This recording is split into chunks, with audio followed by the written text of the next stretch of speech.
now understand why we need to take the growth of plant-based beverages seriously. First, they are a remarkable indicator of the environmental transition, since they emit 3 to 7 times less than milk.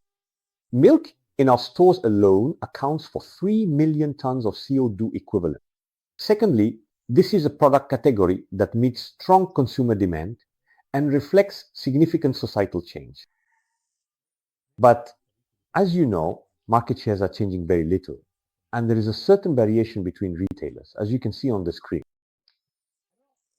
So, in our previous research, we established that there is a certain correlation between the share of offerings and the share of market volume. And we found that certain retailers, thanks to their control over the supply variable and the power they have over the offering, have truly played their part in decarbonization, both in terms of trends and value.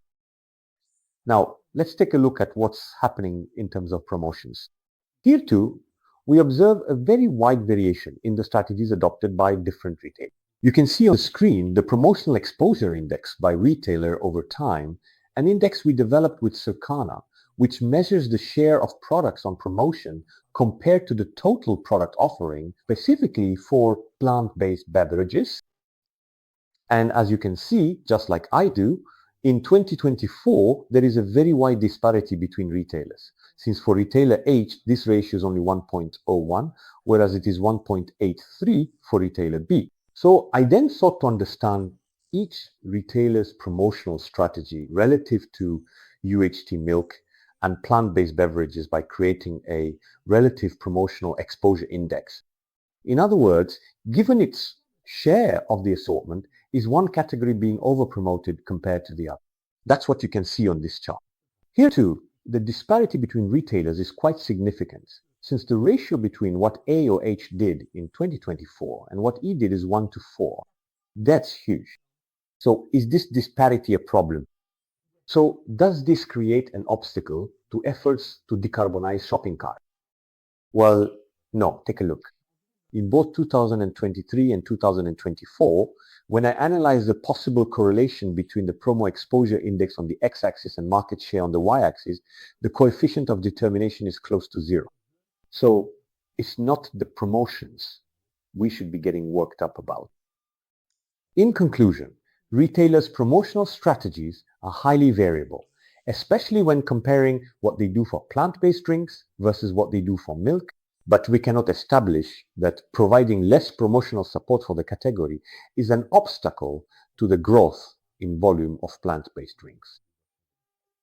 So, to the decarbonization and the shift toward more plant-based purchases by customers.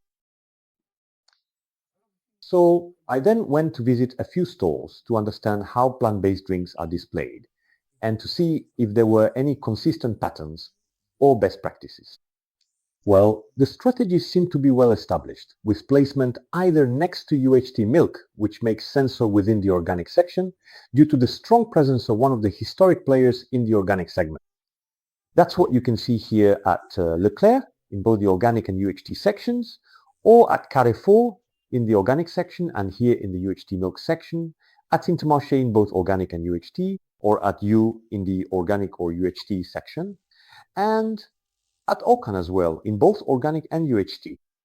So these are logical and fairly consistent placement strategies across the different retailers. The acceleration of growth for this category could possibly come from an additional placement in a dedicated plant-based section, but I know that shelf space is expensive. That being said, some retailers are starting to experiment with this.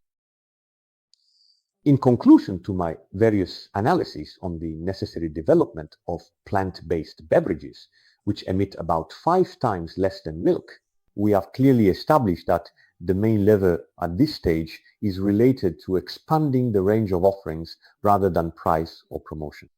This is good news for retailers who are pursuing ambitious goals of decarbonization and mass margin growth. Overall, as we have seen, retailers are generally playing their part quite well.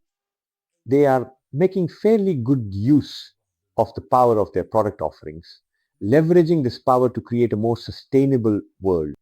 Moreover, The category is doing well as its market share has increased significantly in the first months of 2025.